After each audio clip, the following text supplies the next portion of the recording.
We are live. Okay, brother. Lee Hatfield, welcome to Let's Get Freaky podcast. I'm super excited to have you, man.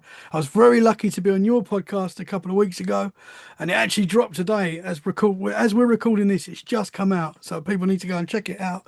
SIPA Canada, the name of your show. It's awesome, man. You're an awesome dude. You've got awesome energy, and I'm Oh excited to man. have you here tonight. Thank you Hey very much. Tommy, it's a pleasure. I thought this was a job interview. So It I thought, is. oh, okay, okay. Yeah, it's great to be here, man. It's not your turn to grill me now, and Yes. hopefully I've got a better memory than what you have, but we'll Yeah, I see. know. I'm sorry, man. I know. Terrible memory. I forget names. I forget dates. I forget everything. But yeah. But you haven't got like when we was talking last night, you said that I would carry the newspaper and you'd carry the red rose, and it's like date night. Come on, you've let me down, dude. I'm sorry, Uh, man. I did I've, wear the Boston Red Sox hat for you, though. So, oh no, Blue Jays. had to. Who are doing well at the moment? Yeah, doing better than what the Red Sox are. Absolutely, absolutely. So I They can't say nine, anything. yeah, 9 games winning streak right now. Wow, man. Yeah, so I can't Um, say anything. But you gave me a but lot of you stick. will. You gave me a lot of stick for wearing the Boston hat last time we spoke. Yeah, but at least you got it on the at least you got it on the right way this time. Yeah, I didn't show the B last time. But Yeah, you're from. I know your football team is Boston United. yeah, Is that where you're from in the UK? yeah. The, That's the, it. Yeah, I was born in Boston, Lincolnshire. the original But Boston. yeah, not the fake one down the road. Shh, don't tell people. Yeah, and then I Uh, spent most of my life there. Then moved over to Canada in 2013, which like the wife and I got married in the September, but we'd been kind of like doing a commute thing because I was a paramedic in the UK for a while, and mhm. I'd got like 2 weeks off every 8 weeks. So she would fly to the UK or I'd fly over here. And then the day I arrived, it was February the 13th, 2013. As I'm coming out of the airport, we're in a taxi going, oh, yeah, it's snowing. That's nice. 3 foot of snow we had that night. It's like, holy crap. Wow. Yeah, it was like, oh, yeah, like, what the hell? Welcome to Canada. Yeah, and that was it. That was like, wow, yeah, okay, I've got to put up with this now. So you never left. So after that point, you stayed, and that was it. You Yeah, never left. I've been back to UK a couple of times just for like visits, and the last time I visited was just put like the November, well, October, November prior to COVID. Hmm. But I've Okay. I've been here ever since. Yeah, man. Loving life in Canada. Oh yeah, yeah, teaching the North Americans how to speak proper. It's like, yeah, like a fixture list for us is a football list. For them, a fixture's a light fitting. Sort of like, what the hell's a soffit? It's a tap, dude. It's a tap. Have you found yourself like changing? Like, 'cause I don't think your accent's changed very much. Is that right? But have you found Yes, you obviously you use Canadian words now? yeah, like one of the most common ones that I use is sidewalk Hmm. because like, and I don't call it a path at all, even when I'm talking to my family in the UK because they still live in Lincolnshire. Hmm. I call it a sidewalk, and my sister goes, "It's a path. You're from England. Use it." Like, yes, sis. But yeah, it's people say that I am kind of losing it a little bit, but when you speak to North Americans, especially if you go to the US and stuff like that, it's kind of like, huh, you're from England, so they can still pick it up. But Yeah, I think yeah. I think I'm a bit old in the tooth now to change my accent just for just for shits and giggles. My kids, because obviously they're watching YouTube and all the time, like a lot of kids do now. That all the North American terms are now used in the UK. You know, the sidewalk, as you say, that the kids Yeah, use that. It's all that's, I think my son asked me for $10 the other day, and I was like, okay, I'll give you $10. So they're all using that. That's just, yeah. I think But the world it's really funny because in my wallet right now I've got Canadian money, I've got US money, and I've still got money from when I went to the UK in 2000 and whatever it was. yeah, man. It's like bring out a £10 note. Go, the hell's this? Can we have some proper money, please? Yeah. I want to get over to where you are, man. I keep saying on the podcast, I want to get to the north. I want to get to Canada, America, somewhere around there. I got somewhere around there. Yeah, I Tommy, know it's fairly big. I know, I know, I yeah. know. I need to narrow it down a little bit, but yeah, anywhere basically that will have me in North America, Oh, I'm willing to go. well, Canada, yeah. US, let's But you go. talk funny, dude. You talk funny. I know. We'll get through that. Yeah. Yeah, there we go. There we go. What did you say? He's saying? What? Yeah.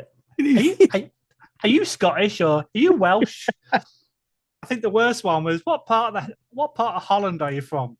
Really? Like, Yeah. what? Holland. Yes. I've been called South African, I've been called Australian, Kiwi, all the Yeah. normal ones.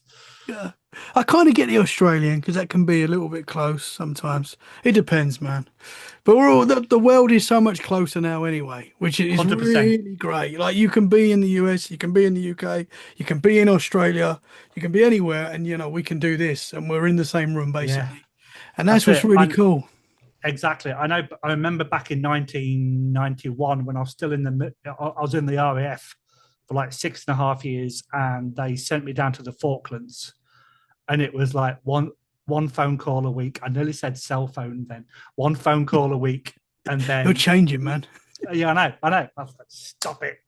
Yeah, and yeah, it wasn't paper and envelope. They sent what was called blueies, which is like a piece of paper that you just write all your letter on and then you fold it up, and it was all free to the military. I don't know if they still do them. They probably do blue emails or something nowadays.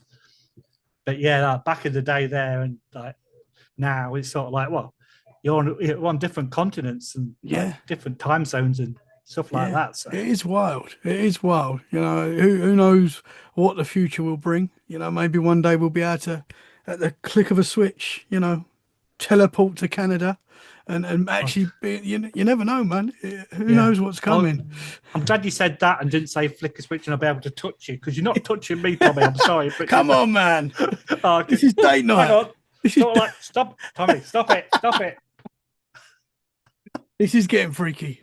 Oh my. Well, it's not the name of the podcast, but different kind of freaky. Sorry, yeah.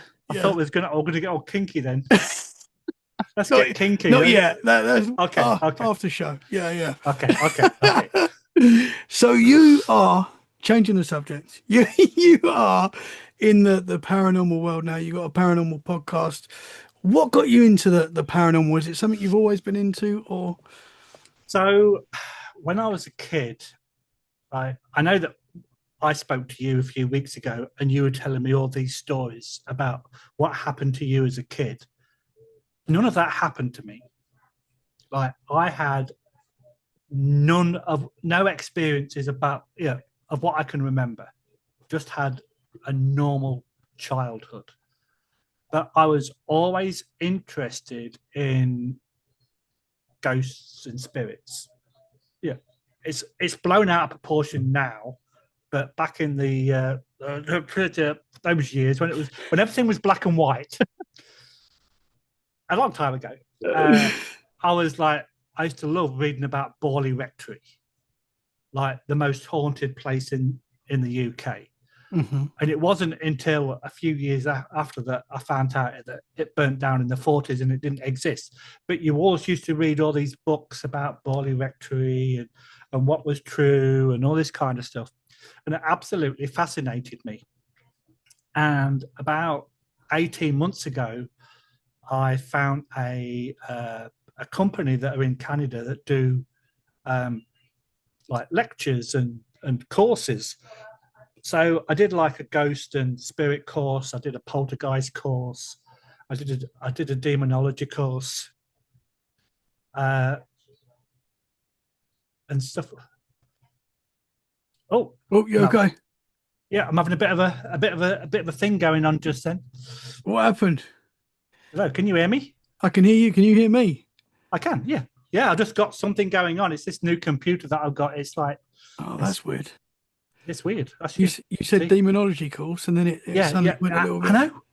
That was weird. Oh, because I was just about to write down, because you might have noticed I went to write something down. I went to write demonology just in You've case I got need a to come back to that. But you've got a button in that corner, haven't you? That like yeah, if sets I it if all. I do that if I do that again and get electric shock, I'm going to come to England and kick your ass. So yeah, so I do all these courses, and um, I had to write a paper on Borley Rectory. So I found out that half of it was fake. The investigator was found to have like pebbles in his pockets, and he would encourage paranormal activity, but it would be him lobbing pebbles and stones. And then one of the wives of the priest or the vicar made up paranormal activity because she was having an affair with, I think it was a gardener. Oh wow. So there originally was some paranormal stuff going on, but then after writing this paper on it, I was so deflated. The fact that it wasn't this fantastic place that I've always looked at when I was a kid. Hmm. And yeah, that was that was kind of like, oh well, damn. And I was like, I was really really annoyed that it wasn't as genuine as what I thought. So I used to be involved. Well, I didn't used to be involved. I used to read about that kind of stuff. And like I said, I've never really had any paranormal stuff while I was in the UK of what I was aware of, but I was also an extremely skeptic person. Hmm. So if I was in my house by myself uh, and I heard something, I would put it down to something rational rather than, well, that could be a ghost, that could be a spirit, Hmm. because it wasn't as popular back then as what it is now. So it was very it wasn't out there. It was more like people used to keep it to themselves. And yeah, we lived in the same house until I was in my 30s, because I was in the military, so I lived away a lot. So I used to come home at weekends. And now my sister still lives in the same house that we were brought up with. And it's a very old street. Yeah, the houses were built. Houses were born. Houses were built like at the turn of the last century and stuff like that. And it's a very old area, but there was never really any stories about the paranormal. But in my hometown of Boston, there's a church called the Boston Stump, about 300 feet high, but they call it the Stump because like the last 20 feet wasn't finished. Typical British thing to do. Let's call that a stump. And people, when the American tourists come over and they go, I'm looking for this stump, expecting to see a tree stump, and they go, hey, it's just there, look, it's up there. And there was always stories about somebody jumping off one of the balconies, and they called her the Grey Lady.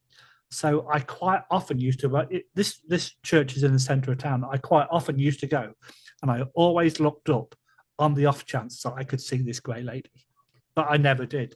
And it's really weird now that you never hear any stories of that happening.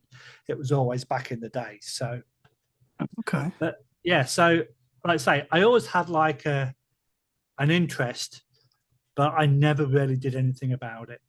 And then there was a TV show called Most Haunted in the UK with Yvette Fielding and her husband, and avid followers, me and the wife at the time, and we used to watch it every week, and we loved it. But it was kind of like a scream fest, where the slightest noise and they would scream, and it got a little bit annoying. But yeah, I always thought to myself, I want to do that. But yeah, when you're talking. Let me think. Yeah, late 90s, early 2000s. Yeah, for us to go out and buy cameras, it was a tad expensive. Where now you can buy them, on the phones, for God's sake. Yeah. Hmm. Whereas back then, the only cameras you could get were the big ones that you had on your shoulder, and you'd need a film crew to go investigate. So it never really happened. And then after I came out of the military, I was in the fire service, and then I was a paramedic for 13 years. And one of the things that I really brought my attention to the forefront. I don't think we spoke about it on the podcast, so that's good. New information. Was I was working this place called Oakham, which is just outside Leicestershire, Oakham, Rutland. And I was working with this guy, and he wasn't my normal crewmate because my crewmate had gone sick. First time I'd met the guy, and we're just talking about the weather, talking about football, all this. And then we got a call, and it was to a cardiac arrest. We turn up, I'm the paramedic. He's like a emergency medical technician. So I'm doing various things, and he's doing various things, and we were taking it in turns to do CPR. And I'm doing CPR on this dude, and this guy's like knelt opposite me, and he went, "You can stop." I went, "What do you mean? What do you mean?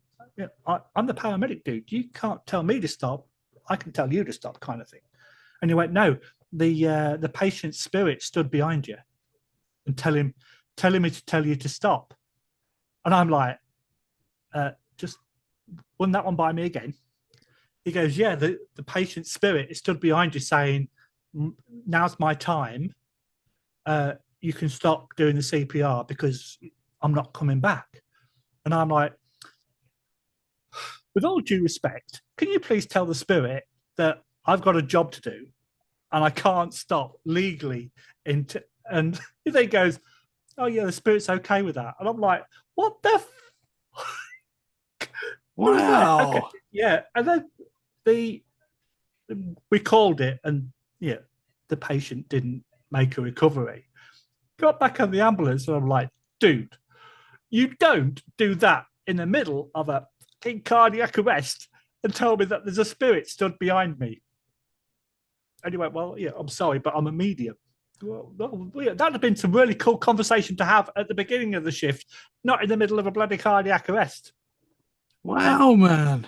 And then for the rest of the night, I'm going, "So, yeah, how do you see? How do you hear?" Yeah, and that was kind of like my really first experience, and it was like I got home, and I'm like, "Well, guess what happened to me tonight? I had a cardiac arrest." And the wife goes, "Yeah, you have those all the time." So no, you're gonna love this one. And she's like, "Seriously?" And I went, "Yeah." I was like, "This guy just came out with it," and I was blown for the rest of that shift. I just like, "If there's any more spirits, tell me straight away." And it was crazy. That is wild. Yeah. I mean, for that man, for him to be doing that job and to see those kind of things whilst working in that environment, that must be quite difficult as well. It's like a nurse being a medium and being in the hospital, Yeah, seeing people exactly. Yeah. pass every day and stuff. Yeah. And it really did kind of pique my interest, but I still didn't really do much about it because, again, it wasn't the time where there was thousands of groups like there are now. Yeah, you just put like, ghost hunting group or paranormal investigation group in Google now, and there's literally thousands. Where back then there wasn't. So I never really got involved any further with it until I came to Canada, and then I got involved with a group that unfortunately weren't very active. And then a few years ago, my wife, this is really funny, my wife sent me on a haunted investigation by myself for Valentine's Day. So, yeah, I was like, "Hang on a minute, you want me to go, but it's on Valentine's Day and you're not coming with me." So, her excuse was, "Well, I've got to look after the dog." So okay. But I met up with two guys, Logan and Volta. They'd got a couple of gadgets with them. And yeah, I'd already started watching a couple of the paranormal shows that were coming out.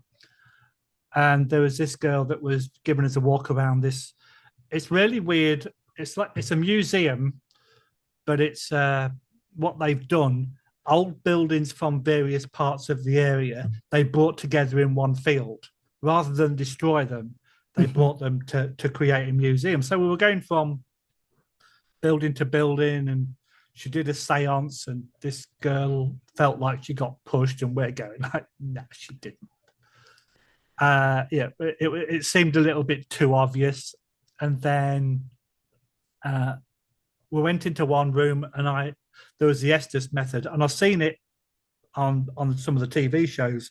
And for those people that don't know, got headphones like I have now, you're blindfolded, you're listening to a ghost box, and because it's scanning so quick, you can pick up noises. And I thought, I've got to do this because I'd never seen it done before. And I thought, I want to know what I'm hearing. And there was a few really clear words that I came out with, but obviously I couldn't like see what was going on because I was blindfolded. But I could feel people walking around. But when we finished the session, everybody was stationary. Nobody, and the girl that was showing us around said nobody had moved. You know, she'd moved once because there was a little cat ball in a different room that had gone off. But I'm kind of like, well, it's a wooden building, vibration, could have said enough. But I said, well, I was feeling footsteps, and she went, people weren't moving, but I could sense that like people were moving around me, which was really cool. And then kind of like we created SIPA after that, and we've just gone from strength to strength really. And then we started the podcast in February, and here we are. Awesome, man. Talking to each other about weird shit. Yeah, I love it. It's brought us together. But so the movement that you heard and felt, would you say that's your first paranormal experience? I think it probably was, yeah. Apart from the dude telling me, no, you can stop doing CPR on my chest. I think it probably was. And during that night, there was a bunch of people. And funnily enough, there was another couple there that we didn't know at the time. And now they're now part of our team, which was like even really cool, even more spooky. But yeah, I think that was probably my first experience. But because I've been so skeptic, I've always blatantly debunked something probably far too quickly in a lot of examples. So it was like, oh yeah, we've got a rodent, or oh yeah, this has happened, or that's happened, and I've never really examined it. But then since we've been with SIPA, we've had some pretty cool experiences, and our unexplained piles getting bigger and bigger. Interesting, and we can get into those. But going back to like when you was a kid and growing up, did you have anything that sort of like stood out that you kind of shoved away, like you put it to one side? Because I know a lot of people that do that. Like I've got family members that do it, that will tell me like an experience that because I'm that guy that jumps straight to the paranormal. Like I'll openly admit that I do. But I'll have family members that tell me this experience that they've had that for me is like, okay, that's paranormal. But they're like, no, but it could be this and it could be that, and no, I'm sort of not going to accept it. Would you say that was you, or? Well, yes and no, because where I live in Boston, we have a river going straight through the middle of the town, and back in the day, if you crossed the river and walked down the riverbank, because you could do it both sides, there was a factory, and I'm walking down there. I can't remember if I was with my parents, but I was definitely with my siblings. And there was a figure in the window. But I was that far away that you couldn't really distinguish what it was. And it just looked like a cardboard cutout. And it scared me. I was really young. There's no way was I more than 10 years old. So to see this figure, actually, it's like, I was a scared kid. But when we got closer, it wasn't there. But because I really didn't know what I was seeing, and then someone said, oh yeah, it's probably somebody in the window and they're now gone. But when you're actually at the factory and there's nothing there, there's no evidence, and there's no cars parked. That back in the day, you couldn't get to it from the road because it was derelict and everything was all fenced off and stuff. It was weird, sort of like, well, what did I see? And so, and other people saw it as well. But because we was that far away at the time, it was very difficult to know if it was somebody stood there or if it was something else. So you just kind of put it down to, oh yeah, it was something else. Yeah. But my niece, who sadly is no longer with us, she could see a spirit guide. She called it, I think it was like top hat and tails or something, because he kind of wore. And when my mum died, she said that she saw my mum come to speak to her. Again, because I was still rather skeptic at that time, I'm going, well, is it? And I was a paramedic at the time as well. Mhm. Is it the trauma of the death? Did you dream it? I never really quizzed her into when did you see it? Did you see it during the day and the figure came up to you? Or was you asleep and she came to your room? Mhm. And we never really spoke about it, just that, oh yeah, she has a spirit guide. And like I say, unfortunately, like I say, she's passed now, but it would have been perfect opportunity to quiz her about what I'd seen. Mhm. But obviously now I can't. But so those there's those couple of things that, like, it's really weird. Like the factory dude, I haven't remembered that until you asked me that question. Like Interesting. like, well, I'm like I said, when I was born, everything was black and white. We didn't have color. I'm not just talking about TV's life. Yeah, yeah. Yeah, but yeah, that was probably one of the first unexplained, let me say, experiences. That's interesting that you didn't remember it, because that is quite a common trait with some of the Yeah, paranormal experiences, and especially with people that block out the experience as well. You find that quite a lot. I mean, there's some weird experiences that I've had that have sort of jolted my memory, and I think, how have I not remembered that?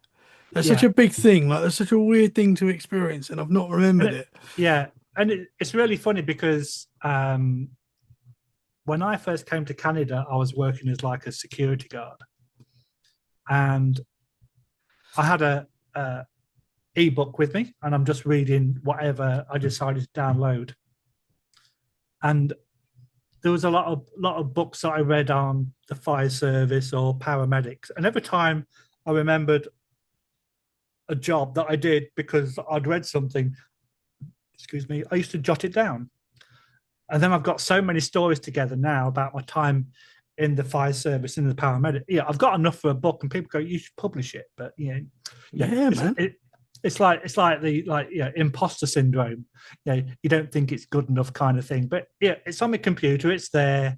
So if someone says, "Yeah, I'll give you £1 million," I'll do it. I'll do it. Let's go. Yeah. Yeah, let's do it. So, I mean, you've done yeah, some impressive jobs, man.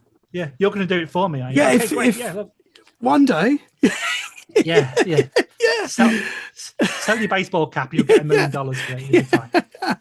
but you've done some impressive jobs, man. Like some really like respectful Yeah, jobs. thanks. Yeah, and it's like I was a volunteer, or retained, as you guys call it, in the UK. But then the place that I was in the military was RAF Cranwell in Lincolnshire, which is the officer training school. When I came out of the military and I became a retained firefighter, I did that for a few years and then applied for a job as a civilian firefighter back at RAF Cranwell. So I was there back as a civilian, as a firefighter, where I was there doing my RAF Wow. career and stuff. And Respect. it was the place where the Red Hours were.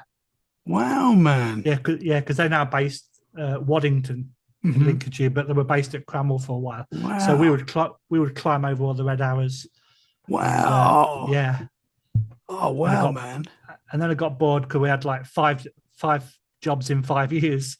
So I Yeah. thought, I need a little bit more excitement, and joined the ambulance service. Started off in London Hmm. and did 2 years in around Wembley and Pinner, around that area. Well, I bet that was interesting. Oh yeah. I've got some stories I could tell you that. And then I moved to Leicestershire. I was in the city for 6 months. Then I moved to Oakham in Rutland, and then I finished in Holbeach in Lincolnshire before I moved to Canada. Wow. Respect, man. You Yeah, should bring the book out. I yeah. mean, you've got some incredible stories there. Oh yeah, there's a few. There's a few. Going back to this shadow that you saw in the when you was a kid in the factory. Yeah, That's really interesting that this memory's just come back. Was it like a shadow figure, or was it like a solid person? I can still picture it now. Now that it's come back into my head, it was like the factory had like, yeah, like in the olden days where you just had like one chimney. I can't honestly remember what the building was used for, but there were train tracks. So I'm assuming it might have been a goods yard or whatever. But this figurine that I could see in this window, like when you're doing target practice and you've got that shape that you shoot at, and Hmm. it's just like the outline of it. It was like that. It wasn't a humanoid figure. It was like a silhouette of a head, shoulders, and torso. Yeah. And was this Like I during the say, day? Was it at night or during the yeah. day? No, this was during the day. Okay. Hence why we thought, oh yeah, it's like a workman or someone who's Mhm. now gone. But when we got closer, there was no evidence of it being there. Interesting, man. Because I mean, that's how a lot of people see shadow figures. I Yeah, think I told you when I was on your show, I woke up during the night, and I have in this house that I'm in now. And when I was younger, when I was 21, I woke up and there was like the shape of a man standing by my bed, and you could just yeah, see like darker than the dark. It really stood out in like the dark room. It's really weird. But yeah, it was just a silhouette. That's yeah, interesting. yeah. Like I say, and that's the only way that I can describe it. That it was like, when you're doing target practice where you've got the torso and the head.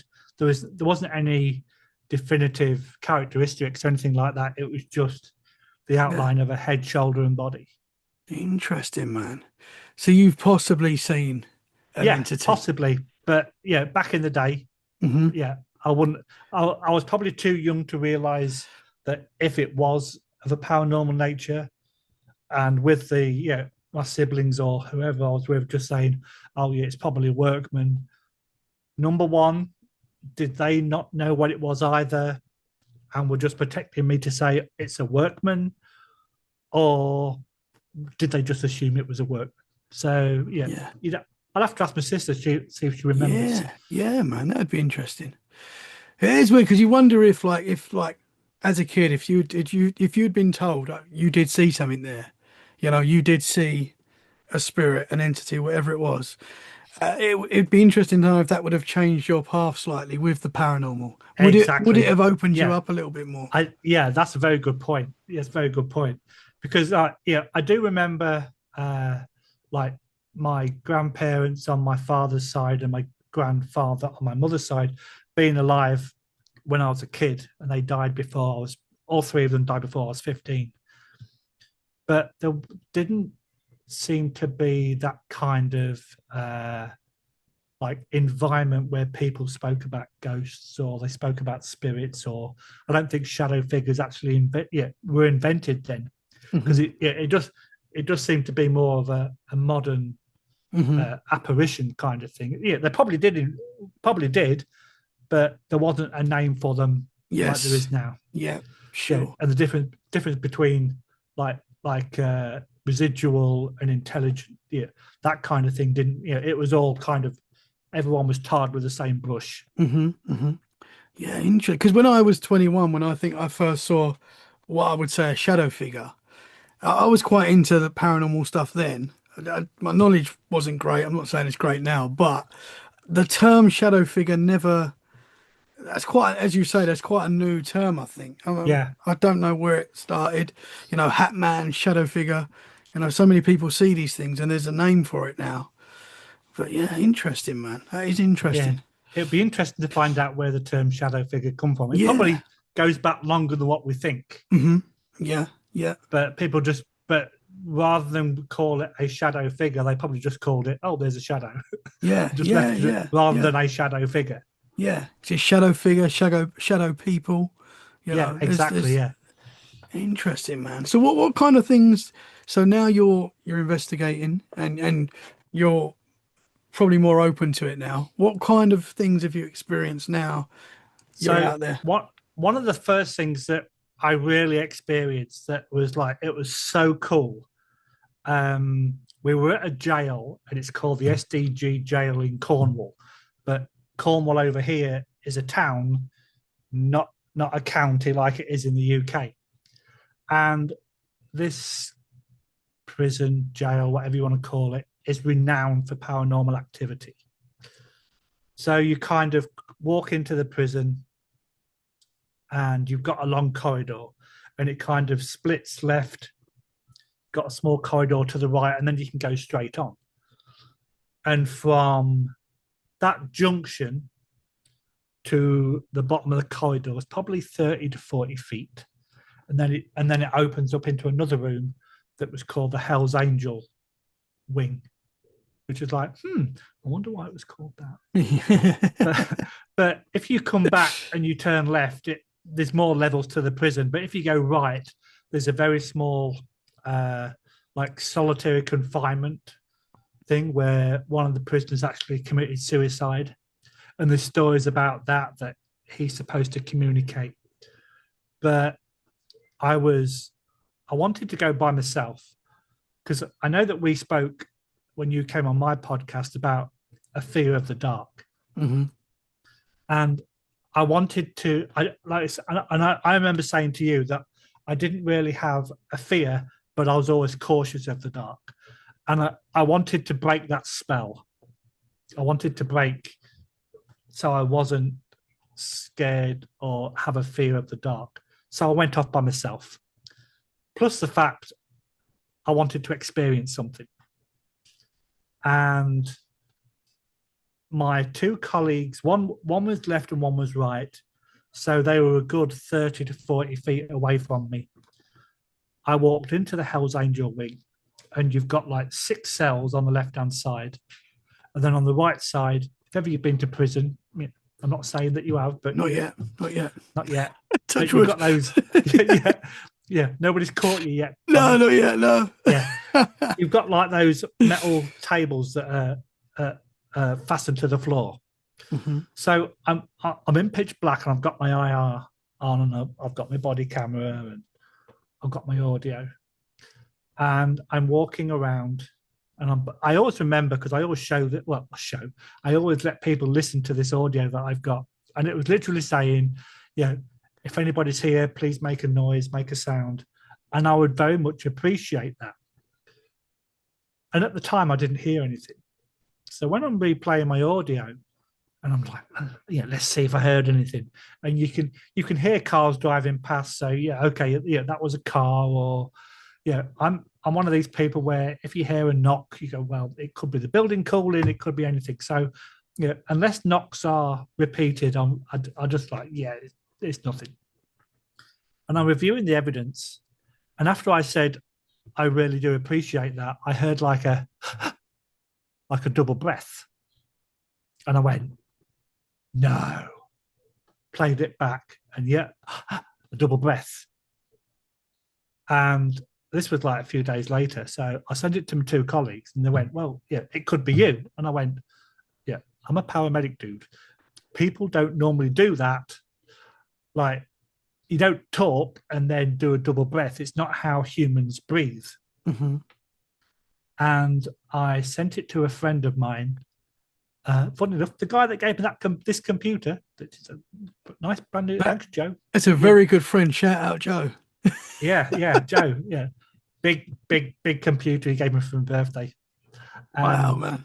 I need a friend like that. I'll see if I can find you one. Yeah. So I sent it to him because he does the Haunted Montreal podcast, and he's got another one called What's Cracking, where he talks to horror people. Mm-hmm. So he knows his audio. So he broke it down for me, and he did all the voice waves, and he goes, "This is yours, and this is the double breath." And it was 2 different kind of levels. So he went, that double breath did not come from your mouth. Wow. And I'm like, yes, I've got some evidence. Wow. And it's like, I was so proud of that evidence. It's like, anybody that wants to listen, hey, listen to this. And I pick the phone up and I'm like, no, listen to this. Strangely enough, 3 months later, we were in the same building with another team. It's quite expensive to investigate over here, so you quite often get 2 teams collaborating together just to cut the cost. And we went to the same building. And this time, my 2 friends, Logan and Volta, were in this room. But Logan was sat right against the back wall, and then Volta was sat halfway down, and I was walking around. Because as I said when you was on my podcast, that I do not like, even though I'm not scared of the dark, having my back to a window, my back to a door. Mhm. Yeah, I don't know if it's the fight or flight kind of thing, but I like to know my surroundings. And I'm walking around with my camera. I've got my body cam on. I've got audio in my hand, so I've got 3 recording devices. I walks out into the corridor, and you can see me pan the camera around to look down the corridor to see if there's anybody else. Because there was other teams doing other things. Nobody down the corridor, so nobody else within a good 30 to 40 feet. And as I turned around, again, did not hear it at the time. I just heard a whoa. It's like, the frig was that? And this is on review afterwards. So as soon as I heard that, I went to my body cam footage. It picked it up. I then immediately went to my audio footage, and it picked it up. And you could hear Volta talking, but he was about, I don't know, 15 to 20 feet away. And Logan was behind him, but it sounded like they were this close to the microphone, like it was around me. Mm-hmm. So again, sent it to Joe. He analysed it and went, yeah, that's not any of you 3. And we can't. So exactly the same room, 2 pieces of evidence, 3 months apart. Wow, man. Interesting. And you hear that so often as well, how, you didn't hear it at the time, but you listen back and you catch something, That's very interesting, man. Yeah. And that's why people do like different recording devices. So if you pick it up on one, immediately go and check the other to see if you can pick it up on that as well. Mm-hmm. But and that place is renowned for paranormal activity. Mm-hmm. Did anything else happen in there that night? Any weird noises? Yeah, there was a few things that we couldn't really explain. We have something that's called, we do call ourselves scientific investigation of paranormal activity. So if we investigate somewhere, we do investigate natural phenomena before we look at anything else. So if you've got a loose wire in your alarm clock and it's giving off high electromagnetic fields, you could potentially get headaches that then in turn could give you hallucinations. So we rule out that, we rule out black mold, we rule out radiate. Yeah, we rule out everything possible before we even consider it being paranormal. However, we still have some gadgets and devices that we use, but we put them to the test. So there's something called a Flux 2, which is like a triangular device. One side's blue or red, one side's green. So like a yes, no. But you have to be right, like in direct line with it to go off. We were stood away from it and it went off a couple of times. So we tried to debunk it. Yeah. Was anybody getting that close? No. And we were testing it from different distances to see if we could activate it, and we couldn't. So that's kind of unexplained, but there's a lot of people in the paranormal world that will say, well, something happened that set it off and it was probably related to you. Well, that's a very good point. But we can't prove either way if it did or if it didn't. Mm-hmm. Mm-hmm. So that still goes on the unexplained pile, like I say, which keeps getting bigger and bigger. There's I can't remember what you call it now. There's a ghost box thing, but they call it a portal. But it kind of gets rid of the radio side of it and just kind of blurts out words. So I was in this bottom corridor, and there was me, Volta, and Logan. Volta's never had anything happen to him, so he gets a bit antagonistic towards the spirits. Come on, do something, kind of thing. Which it's like, calm down, dude, calm down. But because he's not, he gets frustrated because he hasn't have anything happen to him. And this thing was coming out with words, and Logan basically said, "Can you say one of our names?" And then it was like Lee, Logan, and Volta. And there was a few words that came out, and all of a sudden, it came out with what sounded like "we" in French. So Logan goes, "Oh, it just said we," and I went, "Did it say we, or did it say Lee?" And like Logan's going, well, "That's a very good point." But when you hear these kind of devices, the word that you hear has. What, we frozen? We're back. Don't know what happened there, man. Sorry. Good old technology. Yeah. Yes. So we've got this portal that it takes away the radio noise, so to speak. And Logan said, "Can you say one of our three names? Lee, Logan, or Volta?" And after a few minutes, it said, or a few seconds, it said "we" in French. Mm-hmm. But then I said to Logan, "Well, hang on a minute. Did it say we or did it say Lee?" And he went, "Oh, good point." But you cannot, the words you hear have to fit the questions to the investigation. You can't make random noises into a word that could fit the investigation. So the example that I tend to use is, if you ask the spirits what day it is, and a voice comes out and says Tuesday, it may not be a Tuesday, but asking what day it is relevant to the investigation. Where if you ask what day it is and it comes out with beefcake, Mm-hmm. it's not relevant.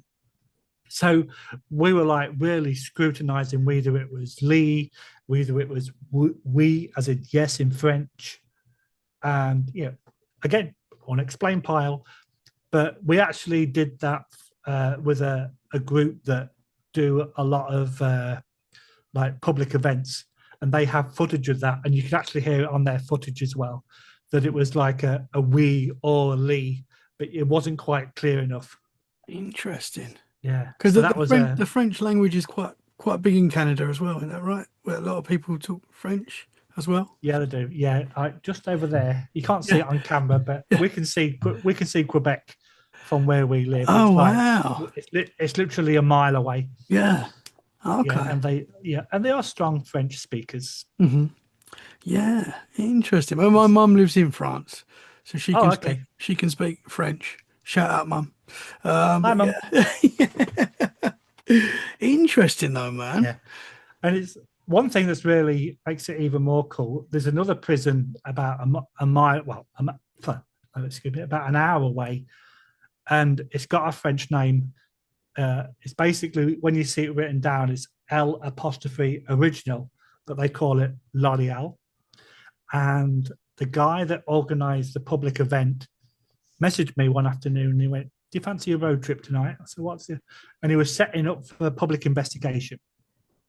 And he went, "Yeah, this prison's got a death row, but I don't like going there by myself." And he's a big guy, like makes two of me. He's huge. And I went, "Yeah, okay, I'll see if the wife wants to come." So I messaged her and went, "Do you want to go on a road trip? We're going to there." Elliot's setting up for a public investigation. So we wanted to investigate this place, and we have done since. So I've got my video recorder, and as he's giving us a guided tour, I'm having a look around. Some places are dark, some places are lit up, and was in one small room that was. It used to be a kitchen. All the kitchen equipment had been removed, and it was in the process of being redecorated. So you'd got decorators' boards and sheets on the floor. It had been completely whitewashed, so there was no debris hanging down from the ceiling, no spiders' webs, because it was that clean, and you could see it was that clean. And Elliot's talking to me. I turn around and then get this like little stroke down the side of my face, and I'm thinking it's a spider. Or turn around, no cobwebs. Sort of like, what the hell was that? And I went, "Elliot, I just got stroked." You went, "Oh yeah, that happens in this room. People get touched." I'm like, "What the?" Yeah, Wow. and it's like, "Oh, okay then." So Interesting. we then went outside to the courtyard, and because it's a jail courtyard, big walls, barbed wire on, and there's an old stanchion where people used to get hung. Not quite sure if it's the original one, but the wife said, "Oh, yeah, I'm going to climb up there, and you can take me a photograph." Okay, so we're on like a concrete walkway, and she goes up the stairs. She's on top of the stanchion, take a picture, and she comes down. As she's coming down the wooden steps, Elliot says, "The last 3 people to be hung were buried in this courtyard.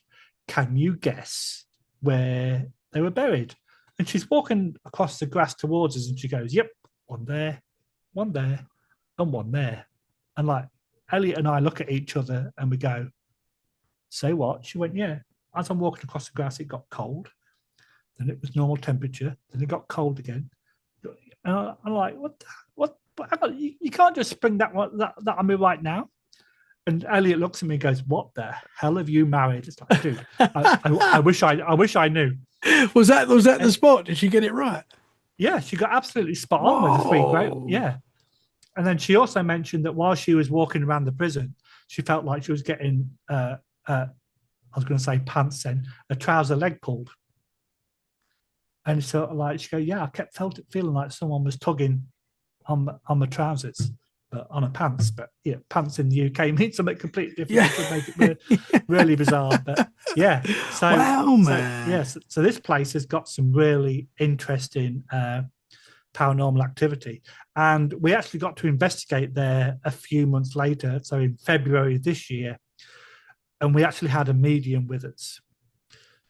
But yeah, Canada in winter, yeah, there was like 3 foot of snow, yeah, nice and warm, as you can imagine. So the medium couldn't go everywhere where we went in outside because of the height of the snow. So she's going, "There's 3 floors to this prison." I went, "No, it's like the ground floor and the first floor." She went, "No, there's 3 floors." And I went, I went to speak to Elliot because he was there. And he went, "No, there's always ever been like ground floor, first floor." And she went, "No, there's 3 floors." And she went, I'll come back to that." So they were walking around, went to the room where I had a stroke down the face. And I went, I didn't tell her about that. And I went, "Can you sense anything in here?" And she went, "Yeah, there's a guy stood there looking at me like an Aboriginal, not like a First Nations kind of dude." Mm-hmm. So, "What's he doing?" He went, "No, he just stood there looking at me." So I thought, "Oh yeah, I wonder if this was the same guy that did this."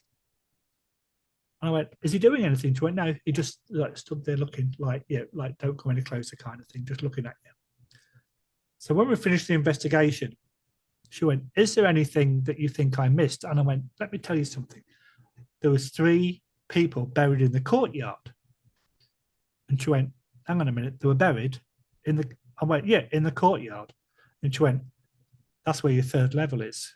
So she was, even though she couldn't get there because of the snow, she was actually picking up the 6 foot under level. Ah, yes. Yeah, I'm doing that under the camera, so you can't see me doing this. Yeah, so interesting, man. Yeah, so I went, "Okay, so the 3 people that were buried, then you got your ground level." That and was the 3rd level. Yeah, Oh, okay, yeah, that makes sense. which I thought was really cool. It's absolute sweetheart. Irene is, yeah, and she was like, "It's the first time I've ever worked with a medium," so I was glued to her. Yeah, doing the and like coming out with some of the stuff, and it's like, this is pretty cool. yeah, because man. I love listening to mediums just to see what they come out with, because I've had mediums on the show, and it's always like, "So yeah, what do you see, what do you hear, what do you smell?" Because it's different for each one. Mm-hmm. But to work with Irene, that was really pretty cool. Yeah, that's awesome, man. So these experiences that you've had, the face touching, the sounds that you've heard, that you've picked up, is this enough for you now to sort of say, yes, there is more, there is something going on? Are you fully sold, or is there still that skeptic mind? For you to be a proper investigator, you've got to have a certain amount of skepticism, Mm-hmm. because there's so many things in everyday life that could not be of a paranormal nature, but if you didn't know, you would think that they were. Like I said, high electromagnetic fields can make you have hallucinations. Mm-hmm. So, that's not paranormal. That's, natural phenomena. I know we spoke about it on my podcast, but a few weeks ago, the three of us went to the US to a place called the Brer Lock Inn, which is a lovely little Scottish hotel. Mm-hmm. Very, a good old English expression, very oldie worldy. Mm-hmm. It's been in the same family for like 40, 50 years. And we had a few experiences there that we can't explain. Like we had a cupboard door open by itself. So, so we closed it, we put the latch on, we banged on top of it, we stamped on the floor, we banged the sides of it, and we could not get it to open. Was that paranormal or was it just a fluke? The jury's still out. Mm-hmm. And then I was settling down to sleep on the second night in an old four-poster bed, and with the heavy sheets on. There wasn't any duvets because it was the oldie worldy theme. And I'm laid into bed, pull the sheets up, and if you've been in one of these kind of locations, because the sheets are heavy, you'll feel them settle because you've moved, you've caused a gap, so the blanket or whatever will settle. So I experienced that, didn't think anything of it. And then, no word of a lie, maybe 30 seconds to a minute later, I felt this really heavy sensation like somebody sat on the bed, to the point where I thought somebody just walked in and sat on the bed. It was that heavy. Opened my eyes and I just saw this. I don't want to call it a white sheet because that makes you think like it's the old-fashioned ghost with the, but it was just like a whiteness just going past the bed. And I'm like, whoa, what did I just see? And I was still awake. I know I was still awake. And I'm like, sat up in bed going, what did I just see? Of course, there was no recording going on because we'd called it a night. So that's just something that I personally experienced, and I've got no explanation of what it was. Interesting, man. And that was like, was it like a mist, like a floating mist, or? The only way that I can really describe it is if you've got a piece of card Mm-hmm. about I don't know, 2 foot, 3 foot piece of card, and you walked past my bed with this piece of white card, but I couldn't see the body. That's what it looked like. It just looked like something going past me, past the bed. Wow. But as soon as I tried to focus on it, it was gone. Interesting, man. Yeah. So it's like, what did I see? No idea. Absolutely no idea. Wow. How did you feel? Did that scare you at that moment? Was there fear at that moment? Well, it's really weird because a few years ago, before I really got involved, I never used to watch any paranormal show because I kind of didn't want to know what I would see. Now I know that some of them are complete crap. That's beside the point. But I just didn't want to watch them. I don't know if it was a fear that I had since I was a kid or whatever, but I just, most haunted was, it was more funny than anything else. But it was interesting as well. But I don't know what it is, and I can't explain why, but I never used to like watching paranormal shows. So when I got involved with it a lot more, and I'm watching more and more of them, that kind of nervousness, scaredness, whatever you want to call it, disappears. So now, as soon as I saw that, I was wide awake again, trying to analyze in my brain what I had just seen. And we were there's two rooms that are the most haunted in this building, and people get experiences all the time. I was in one and the other two boys were in the other. So, it was like, this is actually pretty cool that I'd actually seen. I can only describe it as an apparition. Did I have Sleep in my eyes? No, because I hadn't been laid down long enough. Was I that tired? No, because the night before we like got to bed about 1, 2 o'clock in the morning, and we'd had some good night's sleep, so I wasn't tired. Yeah, we hadn't been drinking. There wasn't anything that I could explain that I saw, but I definitely saw something. Hmm. But I can't explain what. And again, it was only my personal experience. Nobody else saw it.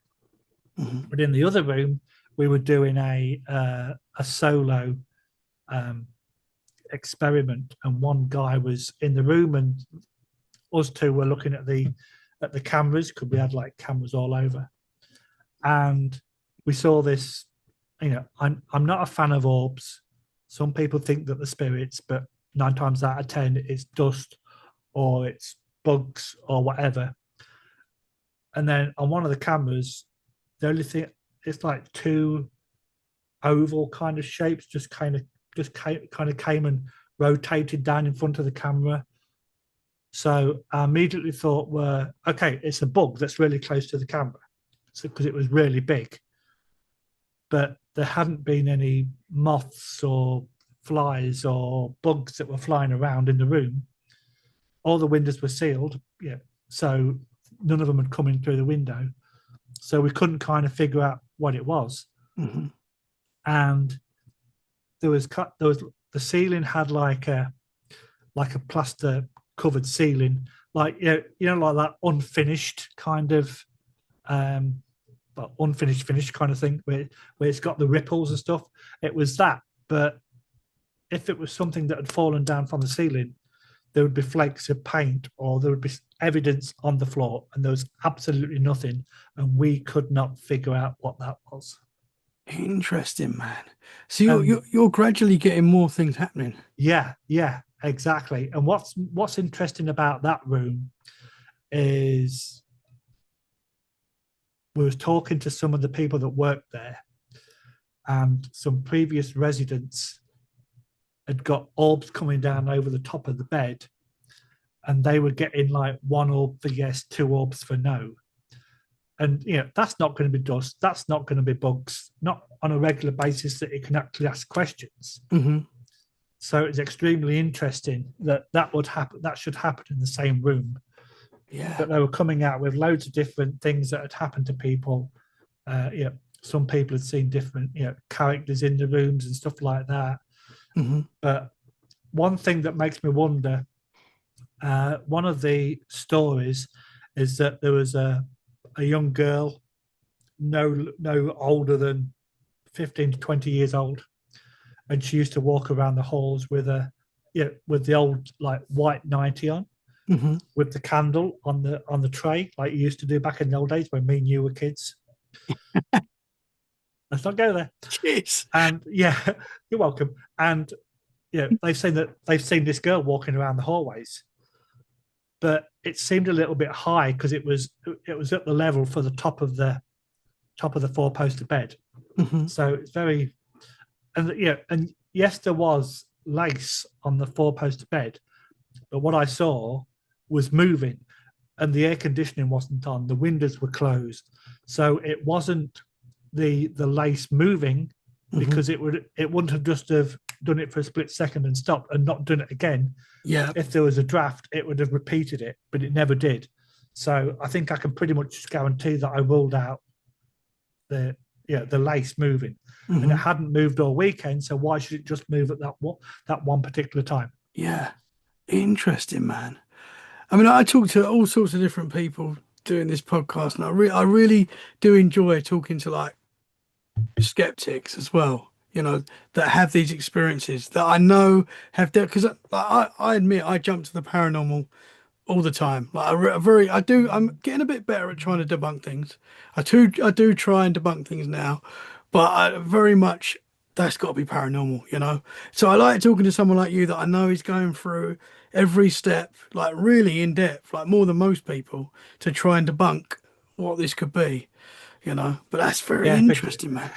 because we did go to a location where allegedly there was a lot of activity, and it was a three-story building, and people go, if you sit at the dining room table, there's a lot of activity. So I'm kind of the I analyze a lot of stuff. So a lot of my equipment, like it's all stacked up here that you can't see. I've got like the tri-field EMF detector. So I don't kind of use something like a K2 that just has flashy lights, because you've not really got anything to back it up. Whereas a tri-field, you've got a needle, it will give you the highest peaks, and it's a professional piece of equipment that is used in the field for measuring electromagnetic fields in the workplace kind of thing. So it's a proper device. And yeah, the person's going, oh yeah, if you sit at this dining room table, certain things happen. So I've got my tri-field and I put it on the table, and it like boom, and it was doing some really high readings. So I says, what's below us? And she went, oh, it's an apartment exactly the same layout as this. And I went, oh, so this is the dining room downstairs. And she said, yeah. And I went, okay. And my colleagues were looking at me, knowing that I'd got something. The owner left the property to let us get on with it. And they went, what is it? And I went, you look at this EMF. And I put it on the table, and it was like spiking. Put it on the floor, and it went even higher. And I went, there's loose or bad wiring in the floor, which is the ceiling to the apartment below. You debunked it. So it was kicking off high EMF. So I went, the chances are that anything that happens here, is not of a paranormal nature. Yeah. There was a few things that happened that we could not explain. Because there's a few apps that we use, but we put them to the test rather than go, oh, that app spoke. Mm-hmm. We put it to the test. And the app said, it sounded like it said the owner's name. And then it said something like sickness or ill. And then a few minutes later, probably pure coincidence, an ambulance came up and parked outside the property for a few minutes. Nobody got out, and nobody came to the house. But it's like, hang on a minute, the term illness is used, and we thought we heard the owner's name, and then this ambulance turns up, and we're like, going, no shit, that really happened. Yeah. But don't believe in coincidences, brother. Exactly. I'm glad you said that, Tommy. I'm glad you said that coincidences don't exist. So last May, I went to a colleague's house who he's a bit of an author. I think he's released 1 or 2 books, and he's in the process of writing another one on demonology. And he lives out in the sticks. When I'm talking about living out in the sticks in Canada, he lives out in the sticks. And he goes, whenever I start writing my book, I hear things in the basement. And it's like, okay. So I'm like, okay, you live by yourself. You're writing a book about demonology. Yeah. Is your mind working overtime? So we pulled up in 2 cars. And as we pulled up to the place, there's like a cemetery one side of the road, a graveyard or cemetery another side of the road. They pull into his driveway, and we're just talking. And we go, how old's the house? All the normal chit chat. And he went, well, that part of the house was built in 1875. This part was built in 1950. Oh, okay. Show us where the basement is. So we went into this basement, and just for shits and giggles, I turned on this app on my phone, and the first few words to come out of it were cemetery, graveyard, 1875. Come and find me. So we're looking at each other going like, what the hell? And it actually, you could see the words on the device. It's like, okay, so are these devices listening to you before you switch them on? Mm-hmm. With technology nowadays, there is that possibility. However, we didn't say that there was a graveyard. We didn't say that there was a cemetery outside his property. So, Yeah, that's weird, man. coincidence, Tommy? No. but, Did you go and look? Did you go and well, we didn't go look at the cemeteries, but like I say, we did some investigations downstairs. A couple of strange things, like he said, "Oh, I can't remember how this sleeping bag got on this step." Well, okay, you could have been coming down looking for something. You could have moved it, not realized you moved it.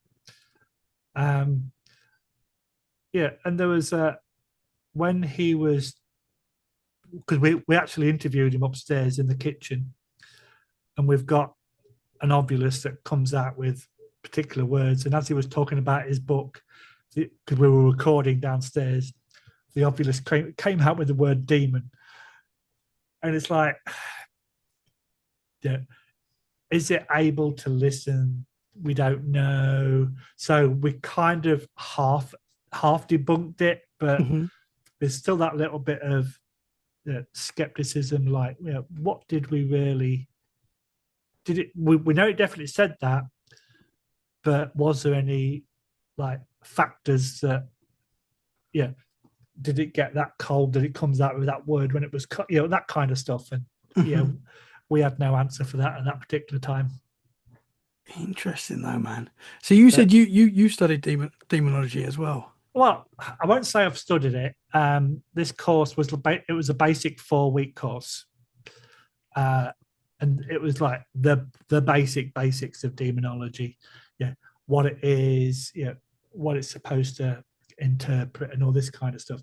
But some of the things that I found out that I find are really cool is exorcists and spiritual fighters, if you like, are becoming more common. So there's a lot of exorcists in the US, and the Catholic Church has started to train a lot of priests in exorcism. However, the Roman Catholic Church in Italy, not recent, I don't know how, a few years ago, brought on a load of priests, and the first thing they taught them was mental health issues.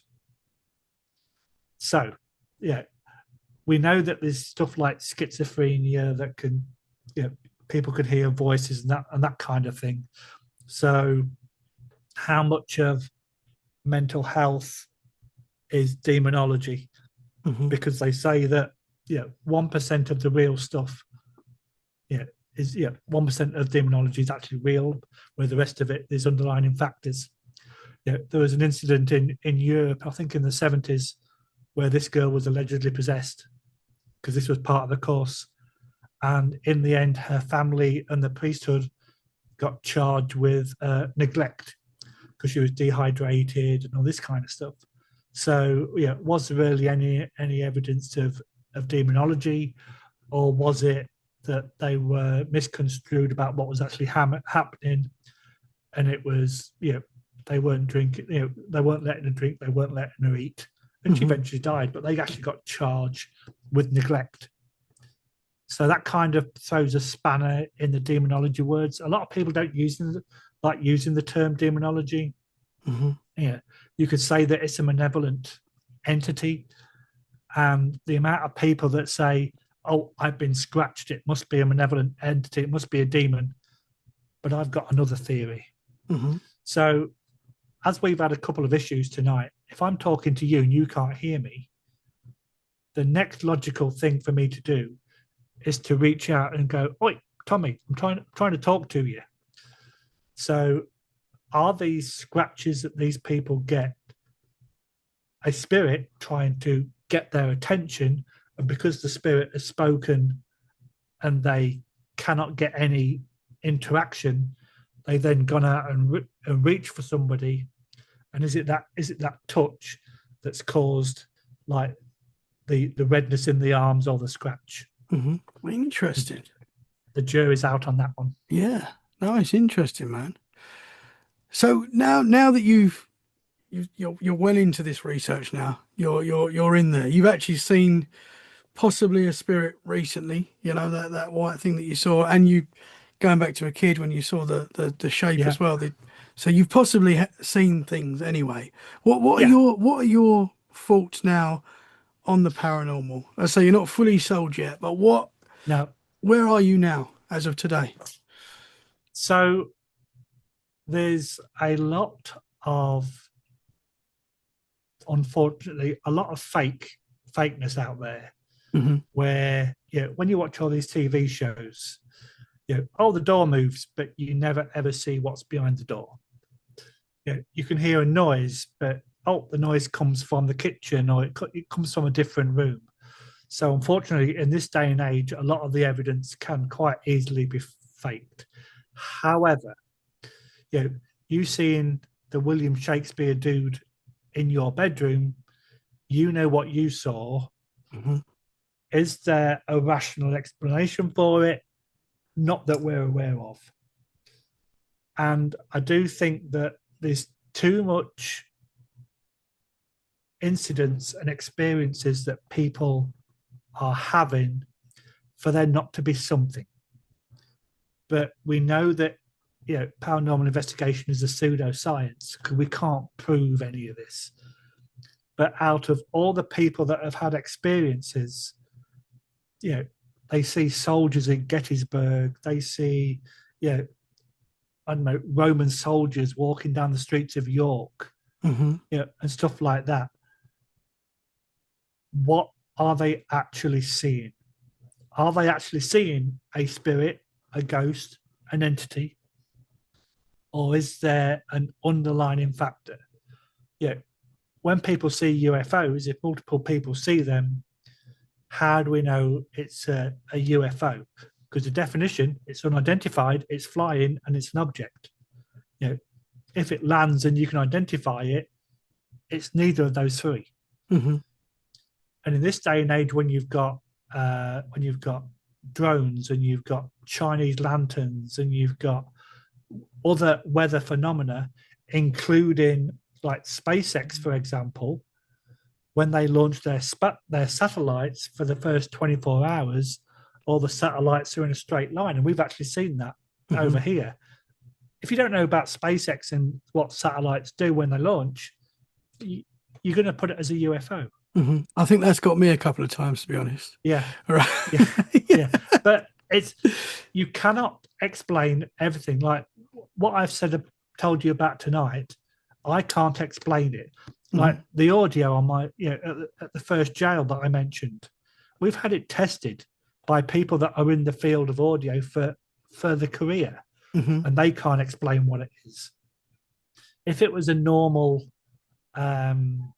like audio malfunction, they'd say, "Oh, that could be this doing that," and you'd be able to debunk it, but they can't. If you're checking sound waves and they go, "Well, that's your voice and this is the noise," and you didn't drop anything and you didn't push against anything and there wasn't anybody else talking, what was it?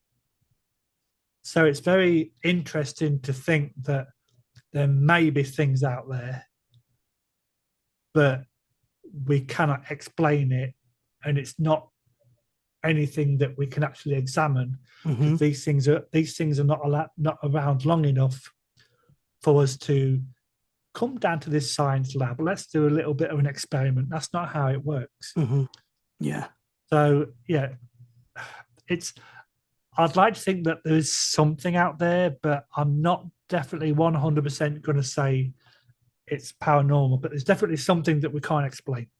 There's more going on around us Exactly. that we can't always see. No, and like I say, UFOs is a perfect example. But if you think that we are the only humanoid species on one planet in one universe, when with all these space satellites and telescopes that they've got nowadays that can see thousands and thousands and thousands of miles, and there's universe after universe and after universe and after universe, how the hell can we be the only planet in these hundreds of thousands of universes that is inhabited? It's impossible. Yeah. There must be something else somewhere. Have you seen any UFOs or anything like that? Any weird things in the sky? Not that I'm aware of, but because I used to be in the military and I'm used to seeing aircraft night flying and stuff like that, I've always kind of had a rational explanation. Like, because I was a firefighter on a military base looking after aircraft, I know that aircraft have got, a light on the nose, they've got a red light on one ring and a green one on another. So I know the kind of flashes that aircraft are supposed to have. Mm-hmm. Can I explain everything that other people have seen? Like, some of the evidence that you see on some of these shows, you can't really explain, but some of it you can go, I can pretty much guarantee that that's a drone or a Chinese lantern or some kind of weather phenomena. Mm-hmm.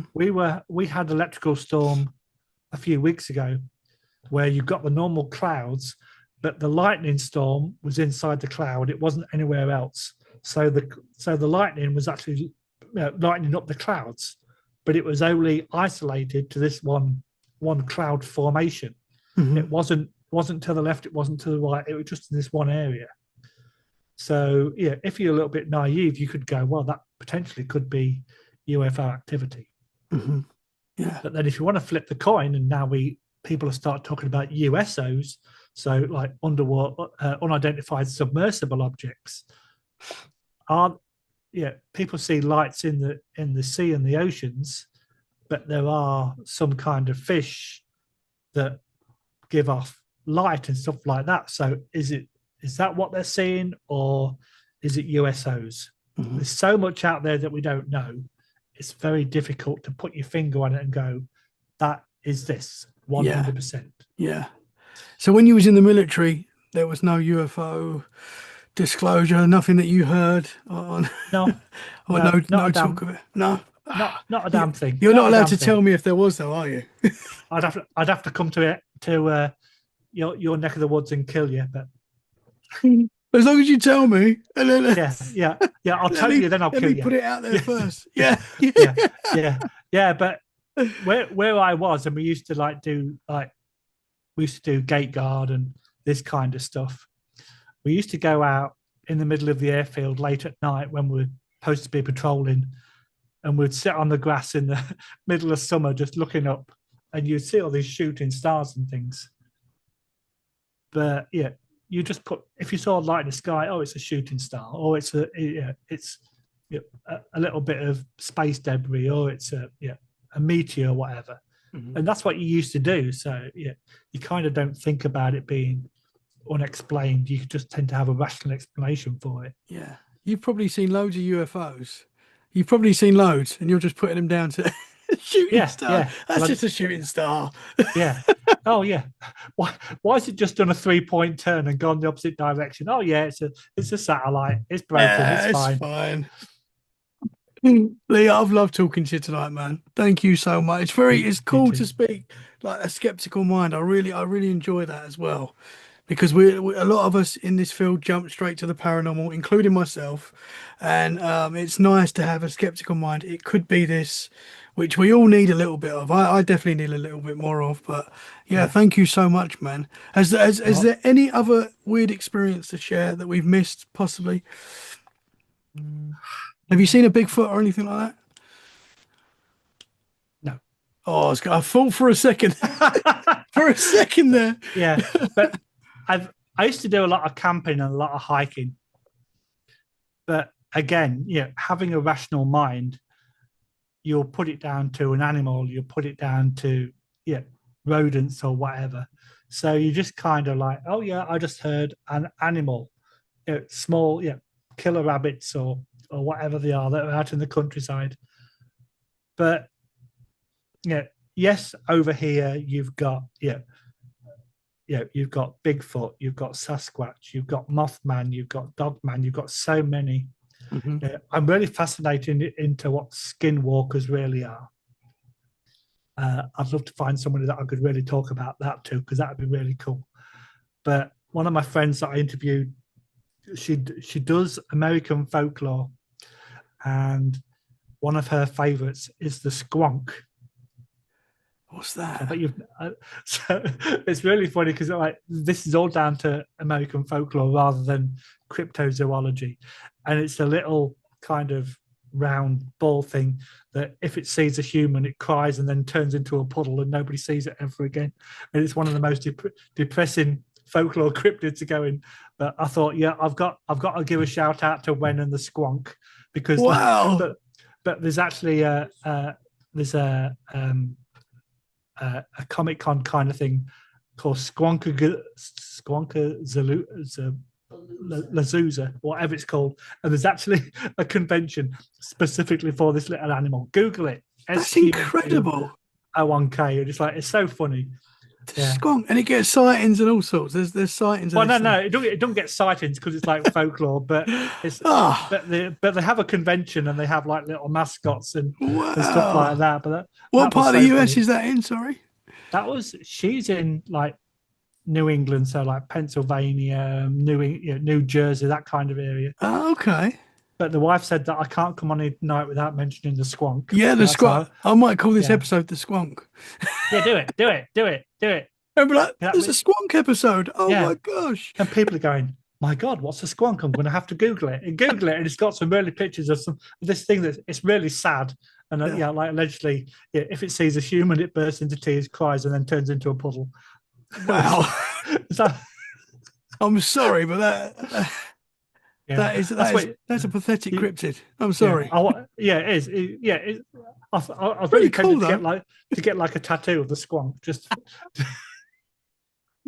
That's interesting, mate. If anyone has seen a squonk, please get yeah, in touch. You know, we want to yeah. hear more. I will. Interesting, brother. I'll get Wen to come and talk to you because she's Yeah, I got all need to. I these. would love to. Yeah, Yeah, for yeah. sure. She's wonderful. She really is.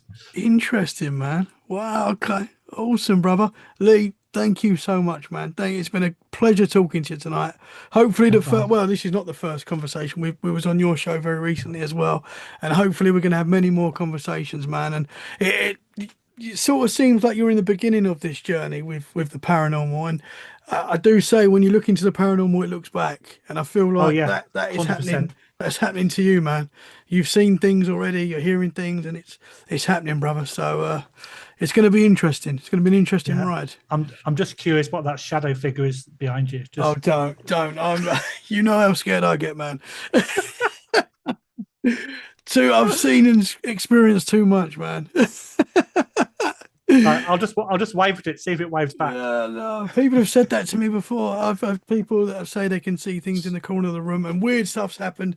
Weird stuff happens everywhere, but Well, it's happened brother, tonight. So, yeah, man. yeah. Can you tell the listeners where they can find you, sir?